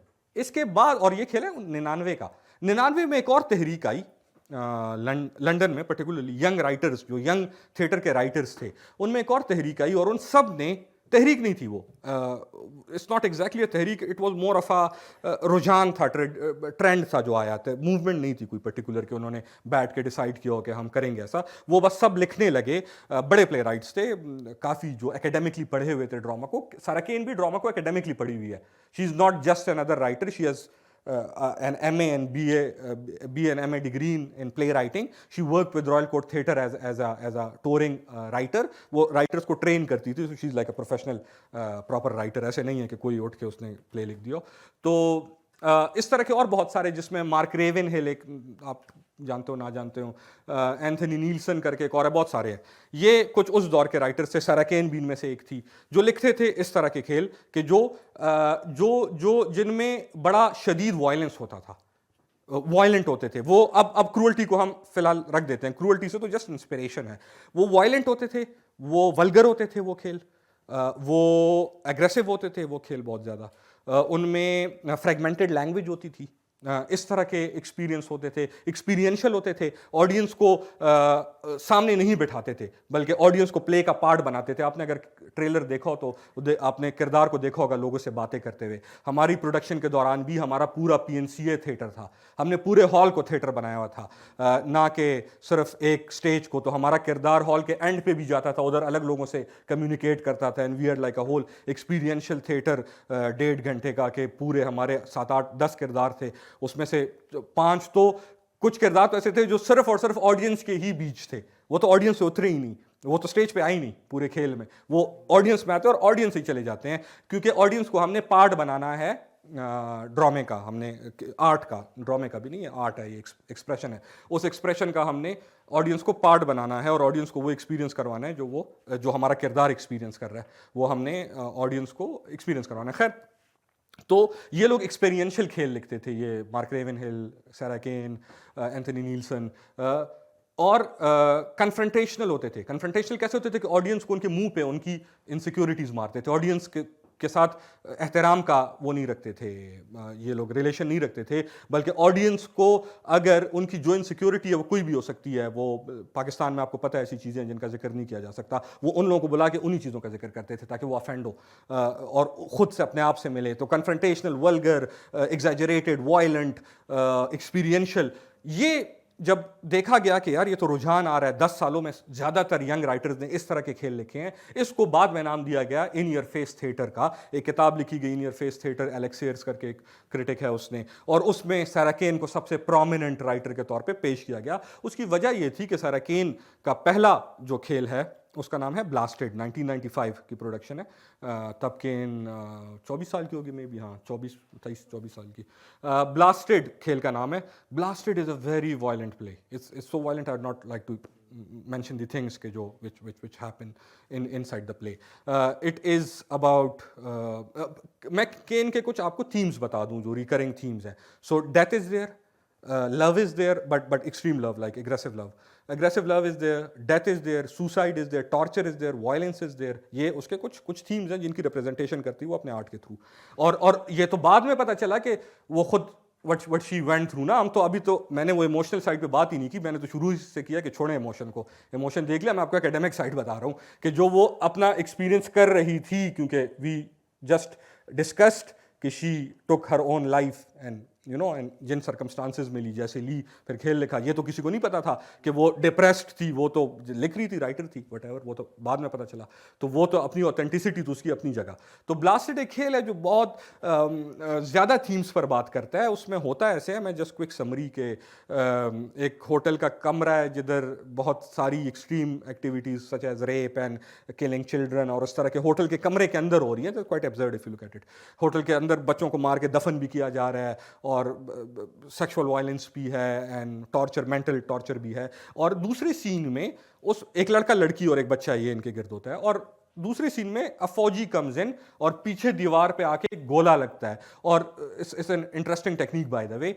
तो हमारे पास जो थिएटर की ये वाली दीवार है, बैक वॉल जो है, उसमें गोला लगता है और उसके बाहर एक और सीन हो रहा है, और पता चल रहा है कि ये होटल जिधर है ये तो दरअसल एक वॉर जोन है, और इसमें तो बाहर जंग हो रही है और बाहर जो है वो फौज लड़ रही है, और आपको एक स्टेज के बैक वॉल में से एक होल के थ्रू इधर ये अलग एक्शन दिख रहा है और वो अलग बैक पे एक्शन दिख रहा है। ब्लास्टेड नाम है खेल का, और आपको पता चलता है कि it's actually a war zone, and then you relate everything कि ये कमरे के अंदर जो हो रहा है ये दरअसल वॉर जोन ही है। और और वॉर जोन के बारे में मैं क्या ही बात करूं कि आपके सामने ही है सबको, जो आजकल फ़लस्तीन में से हो रहा है या किसी भी वॉर जोन में होगा। फ़लस्तीन का तो चलें, और भी ट्रैजिक सीन है, किसी भी वॉर जोन में जो क्राइम्स होते हैं तो ब्लास्टेड, और फिर वो प्ले इंतहाई वायलेंट होता जाता है। उस पर मैं जिक्र नहीं करना चाहूँगा, डिस्टर्बिंग हद तक वायलेंट होता है वो। लाइट का इस्तेमाल है उसमें साउंड का इस्तेमाल है। फिर आगे इसने और केन का एक और खेल है उसके नाम से, फेडरास लव के नाम से, उसके थीम्स का मैं जिक्र नहीं करना चाहूँगा कि उसके थीम्स क्या हैं, ये मैं इंडिविजुअली आपको बता दूंगा कि फेडरास लव के क्या थीम्स हैं। उसके बाद क्लेंस्ड है, क्लेंस्ड में अथॉरिटेटिव, लेकिन it's based around, Phaedra's love is based around a family and whatever violence और tension is there inside a family, वो अलग टॉपिक्स हैं। एंड देन क्लेंस्ड है, क्लेंस्ड में पहले वॉर जोन है, फिर फैमिली है, देन क्लेंस्ड में अथॉरिटेटिव फिगर्स हैं। एक टिंकर नामी किरदार है जिसके हाथ कुछ लोग लगे हैं, और दिखता ऐसे है कि ये कोई यूनिवर्सिटी कॉलेज है और ये इनको कुछ सिखाने की कोशिश कर रहा है, but with the passage of time you come to know कि नहीं, टिंकर दरअसल एक अथॉरिटेटिव फिगर है, वो इन सोल्स को डिक्टेट करना चाह रहा है जिस तरीके से, और उन पे वायलेंस वो कमिट करते हैं एवरीथिंग। ये तीन खेल क्वाइट वायलेंट है इन देयर नेचर। अच्छा, केन का थिएटर बड़ा महंगा थिएटर भी है बाय द वे, अगर आपने परफॉर्म करना हो। क्लेंस्ड की पहली परफॉर्मेंस जब हुई थी 98 में, तो यस 98 में हुई थी पहली परफॉर्मेंस क्लेंस्ड की, तो वो यूके की तारीख की उस टाइम की सबसे महंगी प्रोडक्शन थी। क्योंकि मैंने आपको एक एग्जांपल दी ये दीवार के टूटने की, और फिर उसमें से जो बैक मंजर, और ये भी छोड़ दें, फॉर एग्जांपल क्लेंस्ड की सीन्स हैं जिसमें से स्टेज से आपको पौधे उगाने हैं, तो लाइव थिएटर के दौरान स्टेज के बीच से पौधे उगते हैं और वो छत को चीरते हुए ऊपर निकलते हैं, विच इज़ क्वाइट एक्सपेंसिव जब आप प्रोडक्शन में करते हो या थिएट्रिकल प्रोडक्शन में करते हो। और अभी तो हो सकता है, आजकल तो पॉसिबल है, लेकिन उस टाइम में पाकिस्तान में नहीं पॉसिबल, नेशनल थिएटर में पॉसिबल है, पाकिस्तान में नहीं। तो ये खैर वटेवर, तो महंगी प्रोडक्शंस। उसके बाद का जो खेल है, उधर से हमें एक शिफ्ट दिखता है केन के थॉट में, केन के आर्टिस्टिक एक्सप्रेशन में। अभी तक she was very very violent और एग्रेसिव, और वो physical violence is there, sexual violence is there, verbal violence is there. But उसका जो सेकंड लास्ट खेल है, चौथा खेल है क्रेव में यू कम टू नो के अब चीज़ें, all the physical violence is gone in Crave, the next play. There are nameless characters, it reminds you of एक वो टी.एस. एलियट की द वेस्टलैंड, के ट्रैप्ड हैं कुछ लोग किसी लिम्बो में, और वो अपना अपना, जैसे आपने ये खेल भी देखा ना, ये भी तकरीबन सेम ही नेचर का था, और वो उसमें उस गिरदाब में, उस लूप में, वटेवर उसमें ट्रैप्ड हैं, और वो एक दूसरे से कम्युनिकेट करें, अपने आप से कम्युनिकेट करें, but the physical violence is gone. Now it is more of a क्या, mental violence, if that's the right word, I am not exactly sure, but emotional violence whatever. और तो आपको पता चलता है कि from war zone she travelled to family के बाद we have like you know individuals dominating other individuals. Now we have individuals dominating themselves, or rather acting against themselves, and then we get 448 Psychosis as her last play है। 448 Psychosis में कोई direction नहीं है, 448 Psychosis में कोई actor नहीं है, 448 Psychosis is just a single voice speaking। आपने जितने डायलॉग सुने, it is a single, if I show you the structure, मैं अगर स्ट्रक्चर थोड़ा सा 448 Psychosis का आपको दिखाऊं, तो if you look at the structure, अगर आप में से जो लोग खेल पढ़ते होंगे तो आपको पता होगा, खेल या स्क्रिप्ट लिखा जाता है, अदाकारों के नाम होते हैं, स्टेज डायरेक्शंस होती हैं, इसमें ना कोई अदाकार का नाम है, देखें आप स्ट्रक्चर देखें ना, जस्ट रैंडम थॉट्स हैं, ये नंबर्स देखें, नंबर्स हैं, वी डू नॉट नो कि इसको कैसे प्रेजेंट करना है, ये एक रैंडम सा स्ट्रक्चर है सारा, ये कोई किरदार का नाम नहीं है। इससे पहले क्रेव में किरदारों के नाम अल्फ़ाबेटिकल है, ये क्रेव के किरदारों के नाम है, अल्फ़ाबेटिकल है। अगर मैं क्लेंस पे चला जाऊं तो क्लेंस में look at the direction now, see किरदारों के नाम, डायरेक्शन ऐड हो रही है। अगर ब्लास्टेड में जाऊं, ये ब्लास्टेड है, इसमें डायरेक्शन बहुत ज़्यादा है। If I can read, he stops and smiles, direction बहुत है इसमें। आप ब्लास्टेड की डायरेक्शन देखें, आपको जगह जगह डायरेक्शन मिलेगी।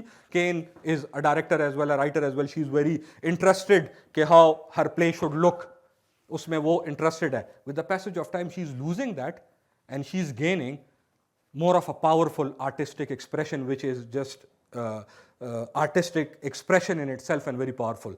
वो हमने मिनिमलिज्म वाले लेक्चर में इसको डिस्कस किया था। हमने हिंट किया था कि मिनिमलिस्ट्स दे बिलीव कि जब आप आर्ट को आइसोलेट कर देते हो, आर्ट को कॉन्टेक्स्ट से हटा देते हो, आप आर्ट में कोई कॉन्टेक्स्ट मेंशन नहीं करते हो, तो आर्ट के पास इतना पावर आ जाता है कि वो खुद को अपने आप में इन इट्स ओन रिप्रेजेंट करने लग जाता है। एक रिप्रेजेंटेशन हासिल कर, आइडेंटिटी और आर्टिस्टिक एक्सप्रेशन आर्ट हासिल करता है जब वो आइसोलेट हो जाता है। इसकी क्विक हमने उसमें भी दी थी, मैं जस्ट क्विक एग्जांपल दे दूं। दीवार है, दीवार इज दीवार, we do not call it a pile of bricks.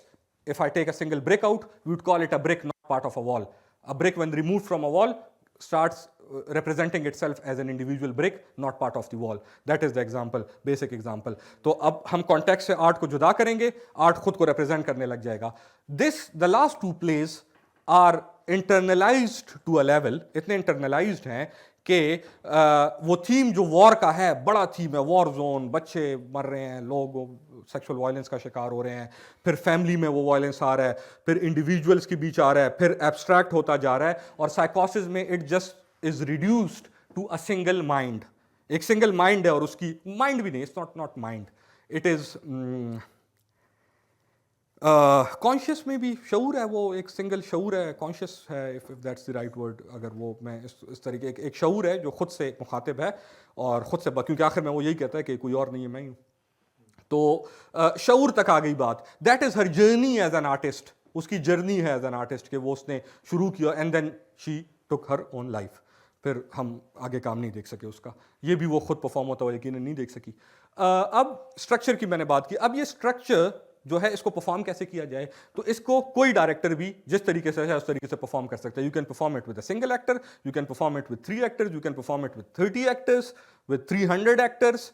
जैसे आप डायरेक्शन बनाना चाहो आप बनाओ। आपने देखा इसको एक्सपीरियंशियल, वो थिएटर डिफरेंट था, ज़रा गोल नहीं था या फ्रंट रेक्टेंगल भी नहीं था जो जिसका ट्रेलर हमने देखा। हमारे वाले का तो ट्रेलर मैं नहीं दिखा सका, वो नहीं दिखा सका, आपको परफॉर्मेंस नहीं दिखा सका, सिर्फ ट्रेलर दिखाया। लेकिन हमने भी लगभग, हमारे पास क्योंकि PNCA में ट्रेडिशनल स्टेज था तो हम नहीं ज़्यादा उसको एक्सप्लॉयट कर सके स्टेज को, तो हम इसलिए ऑडियंस में जाना पड़ा। लेकिन आप स्टेज के साथ खेल सकते हो कि आप स्टेज को रैंप बना के दोनों साइड पे, या वट एवर जो ओरिजिनल प्रोडक्शन थी, इट वॉज क्वाइट इंटरेस्टिंग। मैं आपको बड़ी इंटरेस्टिंग वो बताता हूँ टेक्निक जो उन्होंने की।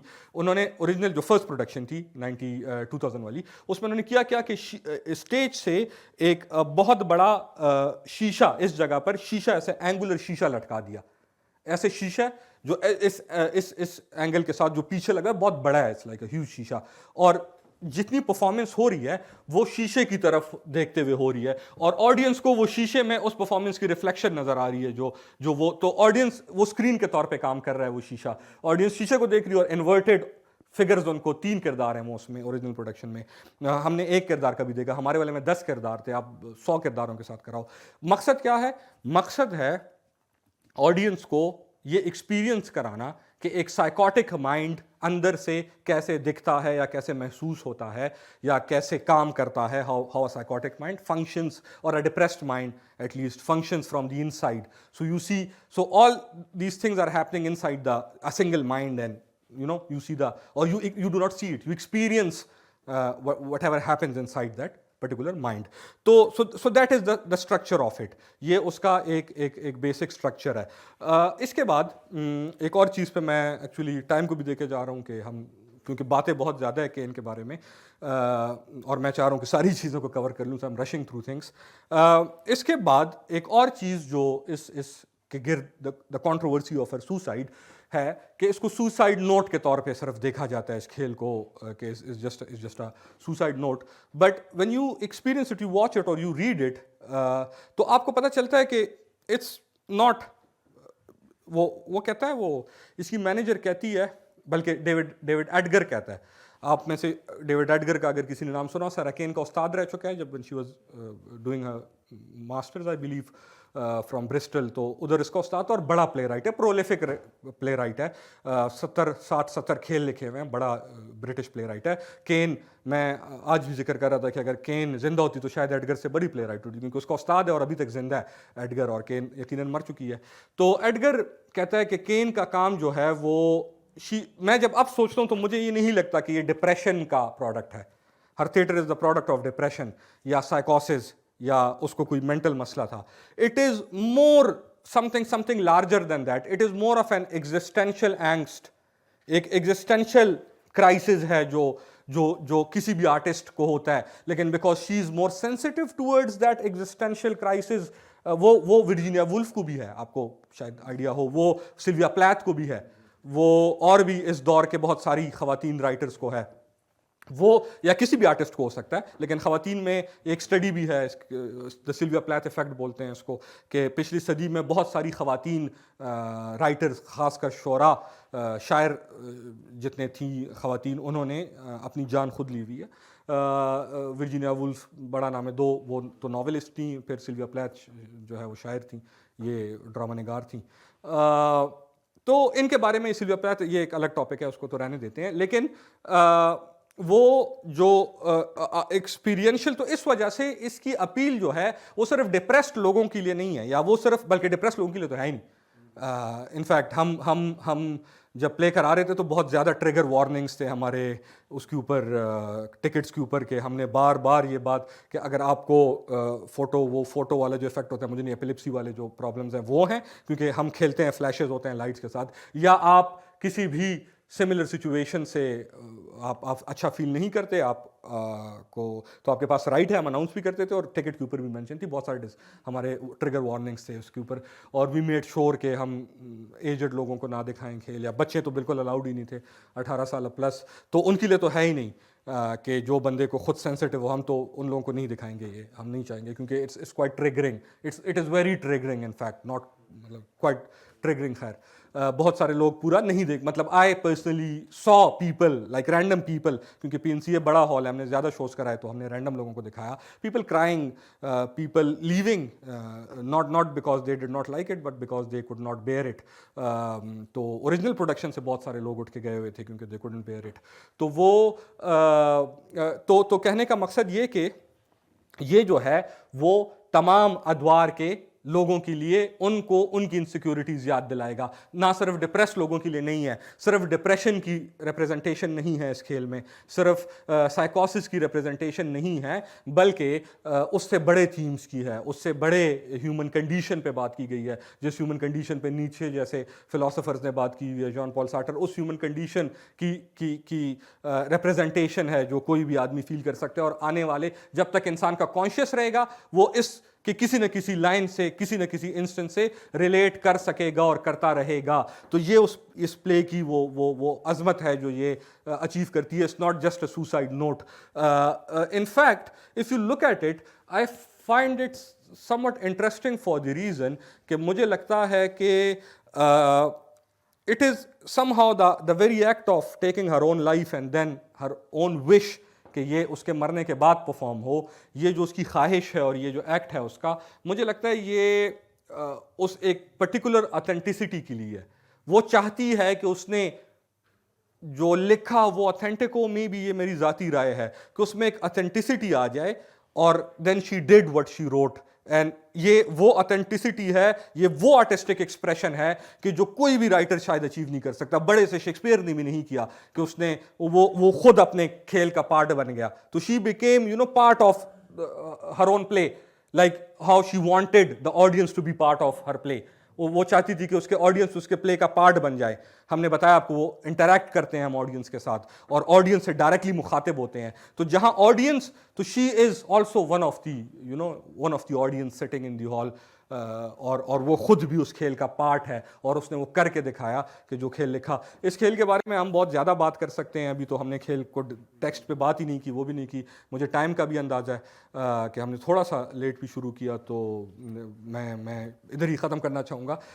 आप सबके टाइम का भी शुक्रिया, आपने सुना, आपने टाइम निकाला, और हम कोशिश करते रहेंगे कि ब्लैक होल के साथ थिएटर पर, सारा केन पर और लोगों पर बात करते रहें, ताकि इन लोगों का हक बनता है ताकि आर्ट से मोहब्बत रखने वाले लोग इन लोगों के बारे में जान सके। और यकीनन आप लोग आर्ट से मोहब्बत रखने वाले लोग हैं, जो ऑनलाइन सुन रहे हैं वो भी आर्ट से मोहब्बत करने वाले लोग हैं। आप सबका बहुत बहुत शुक्रिया, थैंक यू। अहमद, बहुत बहुत शुक्रिया, thank you. है। तो क्वेश्चन ये है कि इंटेंसिटी, वायलेंस, एग्रेशन, दुनिया काफ़ी एक टफ पहले ही है और यूनिवर्स पूरा ही आप कह लें। और तो इसकी ठीक है, आर्ट ज़रूरी चीज़ है, ब्यूटीफुल है। नेगेटिव इफ़ेक्ट्स भी तो हो सकते हैं, और जैसे आपने कहा ना कि वो ट्रिगर वार्निंग्स वगैरह, लेकिन बाज़ दफ़ा तो खुद नहीं पता होता, बंदों को खुद पता नहीं होता कि भाई हम कितने सेंसिटिव हैं, हम किस तरह रिएक्ट करेंगे। तो अगर इसकी एक cost benefit, to use an economic term, cost benefit analysis करेंगे, फ़ायदे और नुकसानात, तो ऐसा तो नहीं है कि इसके नुकसानात ज़्यादा हो जाएं। जी हम जब प्ले परफॉर्म करना चाह रहे थे तो यकीन हमें स्पॉन्सर चाहिए था, और हम इसकी प्रेजेंटेशन बनाई हुई थी, हर एक स्पॉन्सर के पास जाके कहें ये खेल ऐसे है, हमें सेम ही इसका सवाल मिलता था, तो उन्हें तो हम दूसरा जवाब देते थे। वो जवाब मैं नहीं दूंगा, उन्हें हम कहते थे it's more about awareness and you no it is about awareness. इधर मेरा जवाब मुख्तलिफ होगा। क्वाइट शायद थोड़ा सा आपको, शायद मेरी तरफ से नहीं, आर्ट की तरफ से रूड भी लगे, but art is quite ruthless and it does not care actually, you know. So it is art does, the only thing art cares about is its own artistic expression rather than aesthetics. We would present you the aesthetics, हम आपको aesthetics वो कहेंगे, उससे आप जो मतलब लेना चाहो वो आप पे, रिस्पॉन्सिबिलिटी आर्ट पे नहीं है, रिस्पॉन्सिबिलिटी हम डालते हैं उस पर, ऑडियंस पर, कि ऑडियंस जो लेकर जाएगी वही लेकर जाएगी। यकीनन ये तो है कि हम कॉमेडी क्यों नहीं बनाते, उसके अलग मकासद हैं। मुझे लगता है कि इसका मकसद ये नहीं है कि हम कोई ख़ास किसी चीज़ की तरवीज करें, इसका मकसद वही ब्यूटी की रिप्रेजेंटेशन है जो मैंने आपसे बात की। It is beautiful, like by beauty we mean it is powerful. So powerful thematic representation है विदाउट केयरिंग के ऑडियंस को क्या, कोई भी आप आइडियोलॉजी देखें, जो बड़ी फ़िलासफ़ी आइडियोलॉजी होती है उसके हमेशा इंटरप्रिटेशन ज़्यादा होती हैं। हर ज़्यादातर मज़ाहिब के बारे में लोग इस तरह की बात करते हैं कि इसका मतलब ये लोग इसको गलत तरीके से फॉलो कर रहे हैं। तो जैसे उन लोगों का ब्लेम है कि वो मज़हब को या किसी आइडियोलॉजी को या किसी ABC चीज़ को गलत तरीके से फॉलो कर रहे हैं, सिमिलरली आर्ट भी ये वो करता है कि हमारा काम है representation. We would give you the representation of beautiful things, we would provide you aesthetics, we do not care how you feel.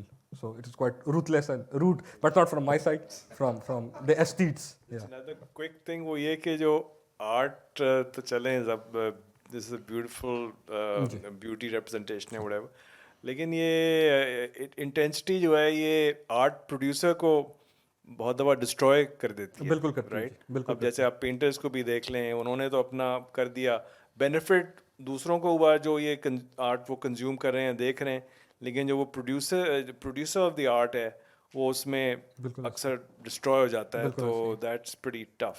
बिल्कुल ऐसा ही है कि इसमें मसला ये क्रिएट हो जाता है कि आप अपने पर्सन को अपने आर्ट से जुदा नहीं कर सकते हो, आप आर्ट को बहुत पर्सनल ले लेते हो और वो आपको फिर हॉन्ट करने लग जाता है।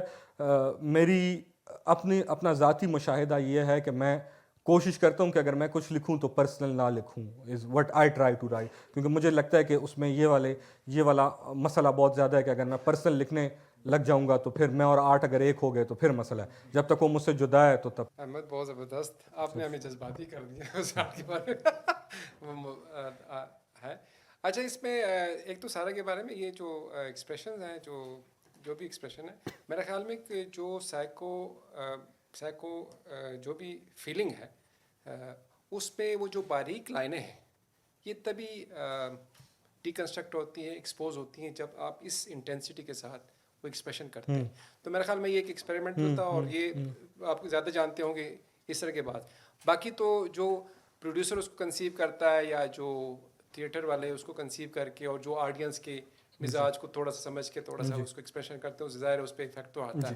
तो मेरे ख्याल में ये एक सबसे मुश्किल काम है। देखिए आर्ट में ये भी है कि कॉमेडी लिखते हैं तो आप कहाँ निकालते हैं जी, वो इंटेंसिटी डाल के, मुश्किल काम है, मुश्किल बहुत मुश्किल। इंटेंसिटी डाल के निकाल सकते हैं, अदरवाइज अगर आप सीधे बात करेंगे तो कोई नहीं निकलता। ऐसे ही आप रुलाते हैं, चीख कर रुलाते हैं, और ये तो हमारे बहुत रूटीन में भी होता है। तो वो जब तक आप उसको इंटेंसिफाई नहीं करते तो वो मेरा ख्याल है कि आपका आर्ट का काम नहीं बनता। फिर वो मेरा ख्याल है कि वो तो सिंपल एक्सप्रेशन हो जाता है जो कि तो इसमें इंटेंसिटी तो शायरी में भी है और उसमें भी ये तो है।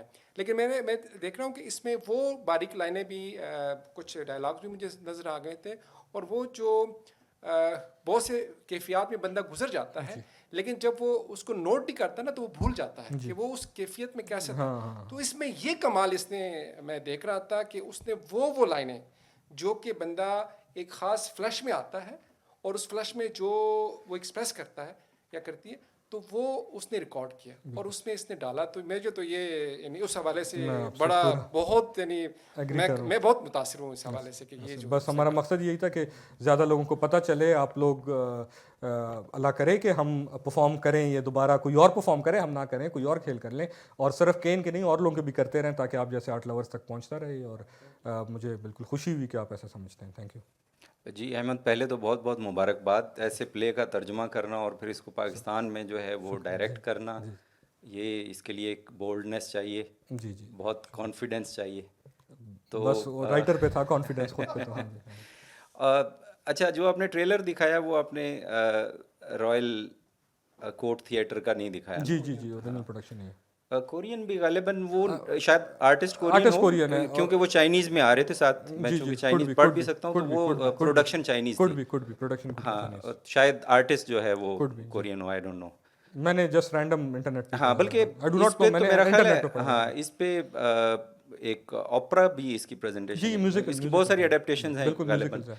तो मैंने बहुत अरसा पहले देखा था, लेकिन मुझे आज दोबारा आपने रियलाइज करवा दिया, तो बहुत सारी चीज़ें याद आ गई। क्या बात। अब इसमें जो मुझे अभी तक तासुर याद है उसमें ये है कि ये डिप्रेशन की बजाय ये मेडिकल हेल्थ केयर की जो ऐसा ही वो है ना, उसको भी डिपिक्ट किया उसको गया। भी किया। इसमें भी ऐसे डायलॉग्स थे है जी, बहुत ज़्यादा। कि इस तरह के पेशेंट्स को जब ट्रीट किया जाता है तो पेशेंट मसलन इसने कम्प्लीटली रिफ्यूज्ड और ऐसा ही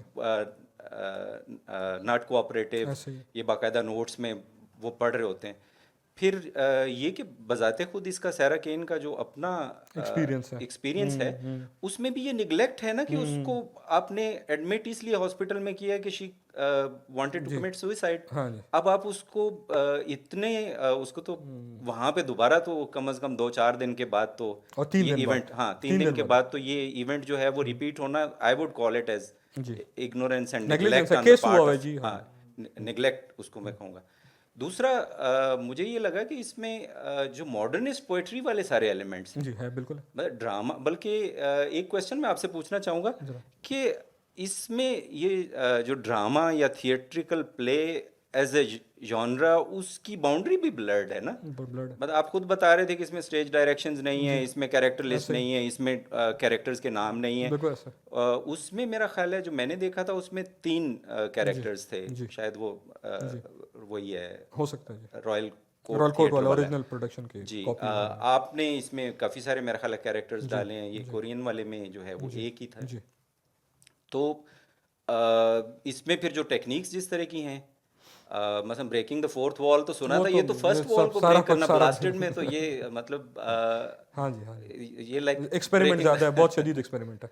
तो ये जो फ्रेगमेंटेशन है और ये जो आर्ट को एक्सपीरियंस करवाना, रिफ्लेक्शन या रिप्रेजेंटेशन की बजाय एक्सपीरियंस करवाना, टी.एस. एलियट, एजरा पाउंड और जर्ट्रूड स्टाइन वगैरह मॉडर्निस्ट पोइट्री में एक्चुअली यही कुछ कर रहे थे।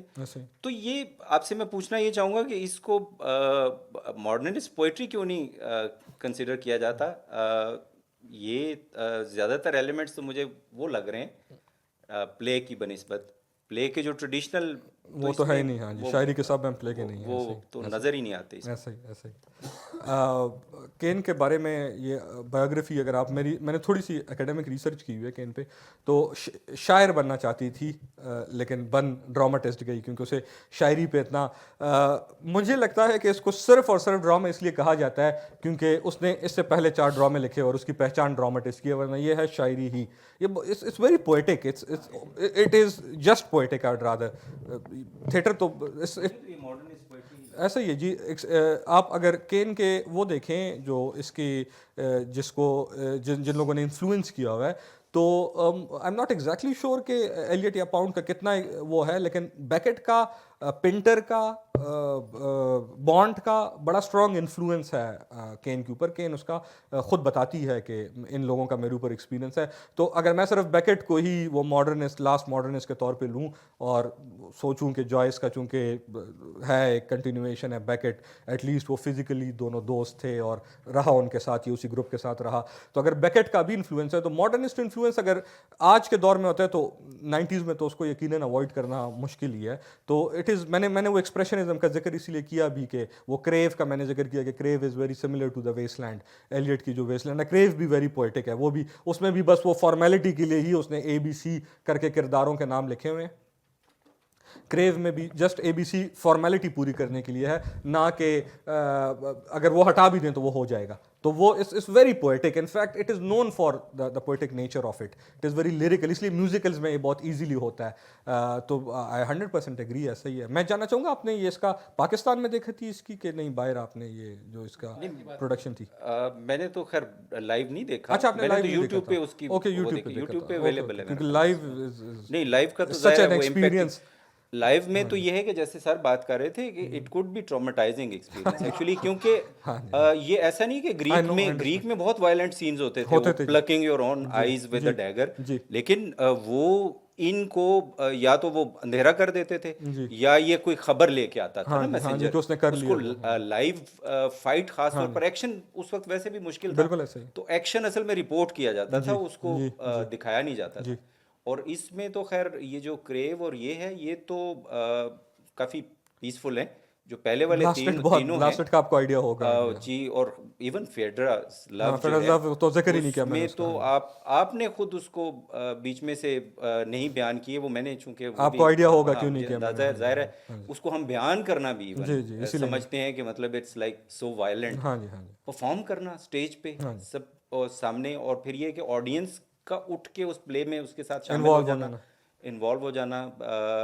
इसमें मुझे बल्कि वो वुडी एलन का एक प्ले गॉड याद आता है, जिसमें ऑडियंस और बाकायदा जो राइटर है उनके दरमियान वो हो जाती है, डिस्कशन शुरू हो जाती है और कॉन्फ्लिक्ट हो जाता है, जिसमें ऑडियंस कहता है कि I am speaking on my own behalf, मैं आपका नहीं हूँ ना, आपका कैरेक्टर नहीं हूँ, जबकि वो कहता है कि तुम भी मेरे कैरेक्टर हो, मेरा डायलॉग बोल रहे हो। वो बड़ा दिलचस्प है वो भी।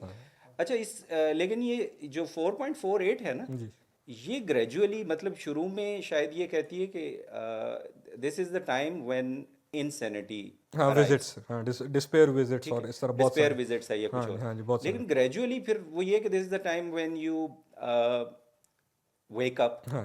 ग्रेजुअली अगर आप इसको देखते जाएं तो एंड पे मेरा ख्याल है जाके ये काफ़ी पॉजिटिव हो जाता है, जहाँ पे ये इनसैनिटी की बजाय it becomes the time when sanity आखिर में बिल्कुल जिक्र है, it becomes the time when, so it hope पे एंड होता है, ये डिप्रेशन पे नहीं होता। ऐसा ही मतलब मैं खुद मैंने तो चूंकि इस पे इतना नहीं पढ़ा, लेकिन अभी आपने तवज्जो दिलाई है तो मैं सोचता हूँ कि ये बिल्कुल ऐसा, इट्स अनफेयर अगर आप इसको सिर्फ डिप्रेशन के उसमें रखें। I agree. इसको हेल्थ केयर के जो इनजस्टिसेस हैं वो मेरा ख्याल है सेंट्रल थीम है। हेल्थ केयर के इनजस्टिसेस या हेल्थ केयर की डिस्कशन या वो उसके ऊपर कमेंट्री है हेल्थ केयर की, वो तो बहुत स्ट्रांग है, बहुत ऑब्वियस भी है और बहुत स्ट्रांग भी है। डॉक्टर्स के किरदार है इसमें प्रॉपर, वो एक दो कैरेक्टर, ज़्यादातर जो 3 कैरेक्टर होते हैं उसमें एक डॉक्टर मस्ट होता है, एंड डॉक्टर और महबूब के बीच बाउंड्री ब्लर है कि क्या ये डॉक्टर है, ये महबूब है, ये कौन है, वो क्वाइट ऑब्वियस है।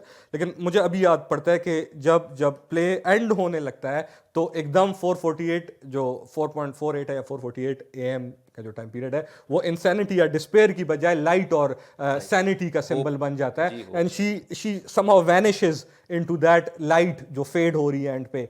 और इस तरह की रादर वो मुझे लगता है कि मौत की बजाय उसकी मौत वाक़ई नहीं होती, वो जस्ट एग्जिस्टेंस से एक और फॉर्म में चली जाती है, and she ceases to exist physically, और she moves into a certain kind of, rather vanishes into a light जो 448 की लाइट एंड पे आ रही है और सैनिटी विजिट कर रही है। सही है, बिल्कुल। जी। बस एक सवाल आखिर में कि आपने इसकी जो प्रोडक्शन उर्दू में की, उसमें आपको कौन सी मुश्किलात का सामना करना पड़ा? क्योंकि ये एक तरफ तो फ्रीडम है कि आप, लेकिन दूसरी तरफ ये भी तो है ना कि आप उसको आपको थोड़ी सी भी डायरेक्शन में किसी किस्म की हेल्प ऑथर ने नहीं दी। हाँ जी, हाँ जी, हाँ जी। तो अच्छा, मुझे तो उसमें लगता नहीं बहुत ज़्यादा दी, खैर वो तो केन का तो मैं तो मतलब पूरा आपको ये भी नहीं पता हाँ, नंबर ऑफ कैरेक्टर्स क्या हाँ, हैं, हाँ, वो उस स्टेज तरीके से। डायरेक्शंस जी, नहीं जी, है जी, उसमें, जी, जी, बिल्कुल, कॉस्ट्यूम किसी किस्म की बिल्कुल, बिल्कुल, वो बिल्कुल। नहीं है, प्रॉप्स का आपको नहीं कुछ पता, बिल्कुल। लाइटिंग का भी इवन ठीक है, वो तो आपने देखी है ना इनकी हाँ जी, देखिए, परफॉर्मेंसेस, तो वहाँ से रेफरेंसेस थी आइडियाज जी, आप रेफरेंसेस थी। आइडियाज ले रहे हैं, लेकिन एक्चुअल प्ले राइट ने तो प्लेराइट आपको ने नहीं कुछ भी बताया ना, जी, ऐसा ही है। तो हाँ, वो उसको आप फ्रीडम आपने फ्रीडम के तौर पर लिया या उसमें आपको दुश्वारियाँ हुई? दुश्वारियाँ थी, सबसे बढ़कर दुश्वारी पाकिस्तान में परफॉर्मेंस की थी कि कंटेंट को कितना सेंसर करना है। मैंने अनफॉर्चुनेटली सेंसर किया हुआ है कंटेंट थोड़ा सा, वो मुझे करना भी चाहिए था पाकिस्तान में, और मैंने किया भी, तो वो मुझे थोड़ी सी मतलब एक और दुश्वारी थी ज़ाती कि मैं सेंसर कर रहा हूँ, खुद खेल को सेंसर कर रहा हूँ ट्रांसलेट करते हुए। दूसरी, मुझे फ़ायदा क्या हुआ खेल की नेचर का कि मैंने जिधर सबमिट कराया परफॉर्मेंस के लिए उधर से भी काफ़ी स्ट्रॉन्ग सेंसर आते हैं, आपको आइडिया होगा। उन्होंने कोई सेंसर नहीं लगाया, उनको उनसे गुजर गया खेल सारा, उन्होंने सिर्फ ऊपर लिख दिया बहुत एग्रेसिव है, समथिंग लाइक दैट, कोई एक जुमला था जो सेंसर के ऊपर लिखा था, थोड़ा सा इसको काम डाउन किया जाए, इस तरह का कुछ था। That was the only suggestion I received from the board.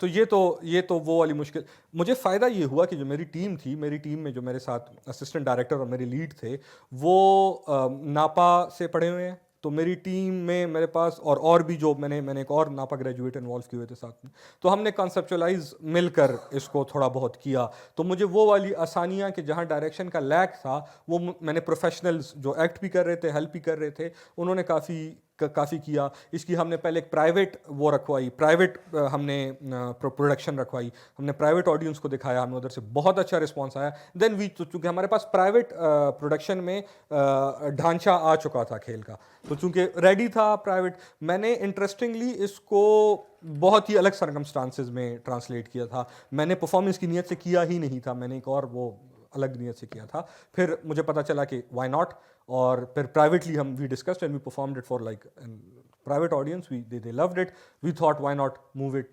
Commercially, और हमने फिर और लोगों की राय ली। तो मुश्किलात मुझे लगता है कि ज़ाती वाली ज़्यादा मेरे लिए ज़्यादा थी कि मैं ख़ुद सेंसर करना पड़ा मुझे खेल को, और यकीनन फिर लैंग्वेज के तक़द्दुस को जो केन का है उसको बरकरार रखना, वो मैंने तो नहीं रखा हुआ।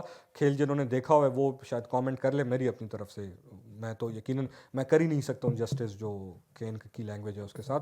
तो ज़ाती ज़्यादा थी, और दूसरा चूँकि गुजर गया तो किसी को समझ ही नहीं आया, तो निकल गया था, वो वाली मुश्किलात कम थी।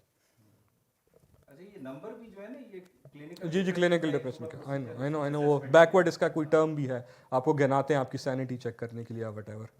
अहमद भाई, short question, I am just curious to know कि राइटर क्यों चाहती थी कि ये प्ले उनके डेथ के बाद परफॉर्म किया जाए?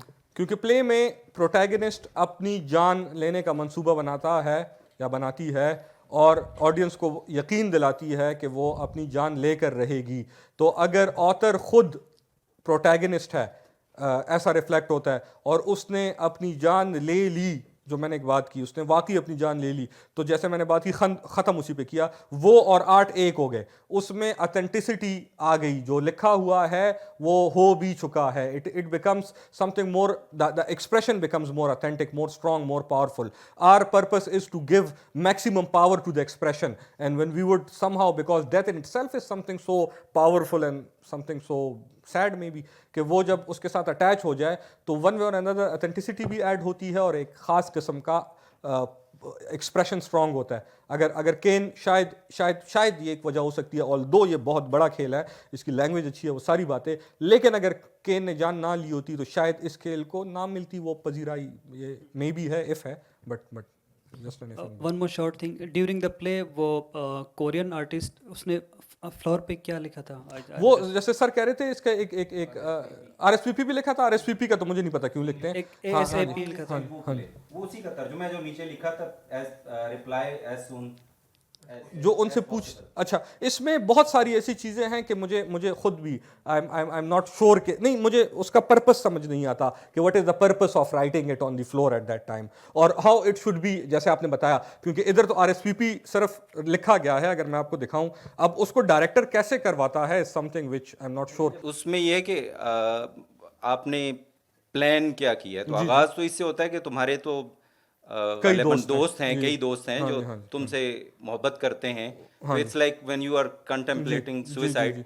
You think about your close friends. सबसे पहले तो वही बल्कि वो अपने लवर का भी शायद जिक्र करती है उसमें, लव का भी.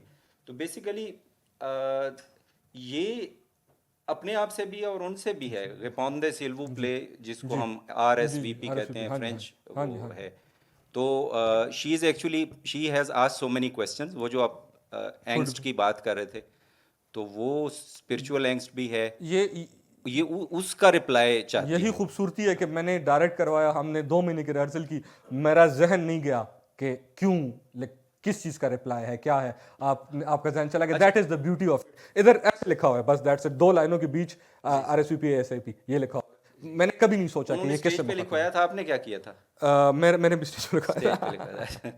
अच्छा, एक और मेरे लेकिन ज़हन में आ रहा है, मेरे प्रोटैगनिस्ट ने नहीं लिखा था, एक और मेरे जहन में stock आ रहा है कि characters ये शीरिन टेक, मेरे ख्याल में उसने इसको ऑथेंटिक बनाने के लिए शीरिन किल, Could be. बल्कि जो शुरू में आपने कोटेशन दी थी ना कि writing of this has Killed killed me, me, could be, तो could it could be the effect of it. क्योंकि वो जब आप लिखते हैं ना, तो एक course. वर्ल्ड क्रिएट करते हैं, तो you become part of it. Of course. Audience पे अगर इतना ट्रॉमेटाइजिंग एक्सपीरियंस हो सकता है, तो तो writer- राइटर का तो आप खैर अंदाजा सर कर ने लें. बात की बिल्कुल। हाँ, तो it could have been the effect of writing this play. 100% बिल्कुल.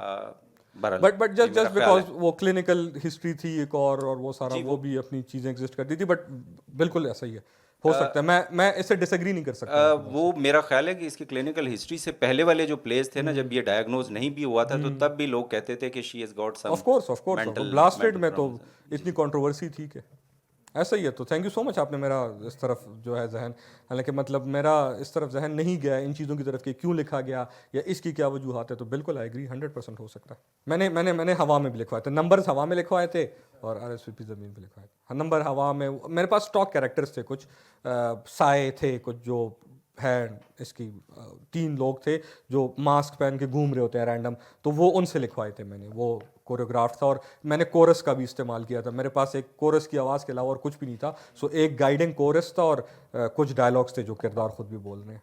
थोड़ा सा अगर आप अपनी ये थिएटर ग्रुप का बताएंगे, और आजकल कितना आप इंटरेस्ट देखते हैं, और इस स्पेस में क्या क्या चीज़ें आपको इंस्पायर करती हैं. और आई नो थोड़ा सा इससे हट के हो रहा है, प्लीज़ लेकिन क्योंकि ये एक काफ़ी निगलेक्टेड एरिया है थिएटर और आर्ट, ऑफ कोर्स. तो किस तरह से आप अपने आप को किस तरह इंस्पायर्ड रखते हैं, और आप क्या देख रहे हैं कि क्या मैं ट्रेंड्स हैं? ये बात इसलिए नहीं जिक्र कर रहा है इसका कि मैं ब्लैक होल में बैठा हूँ, बल्कि एक हकीकत है और ब्लैक होल वाले लोग जानते हैं. अगर ब्लैक होल एग्जिस्ट ना करता तो हम शायद ये खेल ना करा पाते. इसकी ऑडिशंस, इसके तमाम शुरू का जितने initial, without any expectations, the black hole offered as their space. आप आओ, आप ऑडिशंस करो, आपको इवन दे आस्क अस कि परफॉर्म करना है, इधर ही परफॉर्म करो. उसके बाद हमने जितना थिएटर कराया हुआ है वो सब का सब ब्लैक होल में कराया हुआ है. इसके बाद हमने इधर 3 एक शोज़, तो मतलब 3 एक different shows, number of shows ज़्यादा है, 3 एक डिफरेंट वो कराए हुए हैं. और तो मुझे इंस्पायर्ड रखता है ऐसे लोगों का होना, आप जैसे लोगों का होना, कि आज आप 1.5 घंटे से बैठे हुए थिएटर को डिस्कस कर रहे हैं पाकिस्तान जैसे मुल्क में. तो आप जैसे लोगों का होना, ब्लैक होल का होना, ये इंस्पायर करता है काम करने के लिए. डीमोटिवेट मुझे करता है कि सिर्फ यही है. मैं अभी राइट नाउ PNCA में खेल नहीं करा सकता हूँ.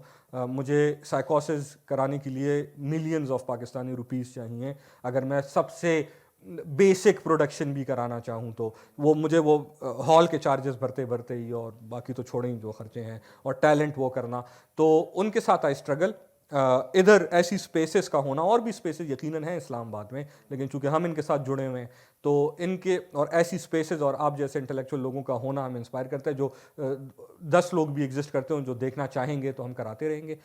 हमने फ्री शो कराया था, by the way, we did not charge for it. Black hole में जितने हम कराते हैं, एक के अलावा we did not charge for it. एक में we just thought of it because my fellow actors were of the view के यार तुम तो राइटर, हम तो एक्टर्स हैं, हमें तो नहीं मिलता कुछ, तो हमने रखवा दिया. लेकिन उसके अलावा हम तो, हमारा मकसद है कि देखें लोग, अभी वो करें, तो आप जैसे लोग आए देखें. वन लास्ट थिंग वो ये कि यूनिवर्सिटीज़ में थिएटर आपको कैसे आप देखते हैं, इंटरेस्ट है कितना है, यूनिवर्सिटीज़ के साथ आपका इंटरेक्शन हुआ? जी बिल्कुल। मैं रिसेंट पास में 2 ड्रामेटिक फेस्ट मुझे देखने को मिले। एक मैं इकरा ड्रामेटिक फेस्ट पे गया, ऑल पाकिस्तान नहीं बल्कि उनका अपना था, और नस्ट वाला ऑल पाकिस्तान था। नस्ट वाले में आप, इकरा वाले में आप ही थे, ऑडियंस में थे, उनका अपना था, आपने देखा होगा जी। जो इनका ग्रुप है ना, जो इनके सीनियर्स थे, दे आर क्वाइट प्रोफेशनल, तो मैं इसीलिए उनका रेफरेंस देता हूँ। आपने उसमें अगर पहला खेल आपको याद हो, जो पहला खेल परफॉर्म हुआ था, ये इनके सीनियर्स का एक कमर्शियलिश खेल है विच इज़ ब्रिलियंट। उसकी somehow copy, parody is the right word, उसकी इमिटेशन थी, पैरोडी थी। तो इकरा में बहुत गेम आपने चूंकि देख लिया तो बात ही ख़त्म। जी आपने वो देखा हुआ है, वो उनका अपना ही था, वो आपने देखा होगा, वो उनके अपने ही लोगों ने जो है वो परफॉर्म किया था, सारे अपने, तो क्वाइट इंटरेस्टिंग। और नेक्स्ट में 100 के पूरा पाकिस्तान की टीम्स आई हुई थी, उसमें भी मैं जज कर रहा था। तो इस्लामाबाद में ज़्यादा है रेफरेंसेस की कमी है थोड़ी सी। थिएटर को वो लोग फिल्म या ड्रामे के रेफरेंस से सोचते हैं। When a writer imagines theatre, एक स्टूडेंट राइटर जो लिख रहा है अपने सोसाइटी के लिए, वो जब कहता है कि मैंने एक थिएटर लिखना है, उसके जहन में जो रेफरेंस आता है वो ड्रामे या फिल्म से आता है। तो वो थिएटर की के बेसिक एस्थेटिक्स को पूरा नहीं कर पाते, बिकॉज है ही नहीं ना, उन्होंने देखा ही नहीं है। तो मैं उन बेचारों का क्या कसूर इसमें। उन्होंने फिल्में इतनी ज़्यादा देखी हैं, ड्रामे इतने ज़्यादा देखे हैं, लेकिन रुझान है, अंडरस्टैंडिंग मैसेज में कम है, स्टूडेंट में ज़्यादा है। मैसेज को जब हम कहते हैं थिएटर, तो उनका जहन दूसरी तरफ जाता है, पंजाबी स्टेज ड्रामे की तरफ से, which is an art form. मैं हमेशा उसको आर्ट फॉर्म समझता हूँ, लेकिन जहन उस तरफ जाता है, या डांसेस की तरफ जाता है। थिएटर का मैसेज में कम है, स्टूडेंट्स में ज़्यादा है, क्योंकि पढ़ रहे होते हैं यकीनन। और आजकल थैंक्स टू सोशल मीडिया, के सोशल मीडिया ने दोबारा से फ्रीडम दे दी आर्टिस्ट को कि वो ख़ुद को रिप्रेजेंट करना शुरू कर दें, और वही बच्चे थिएटर में भी काम करते हैं, और अब वो थिएटर को सीरियस लेने लग गए हैं दोबारा से। तो एक आ रहा है, एक फॉल के बाद से मुझे दिख रहा है, राइज दिख रहा है दोबारा से। Thank you so much.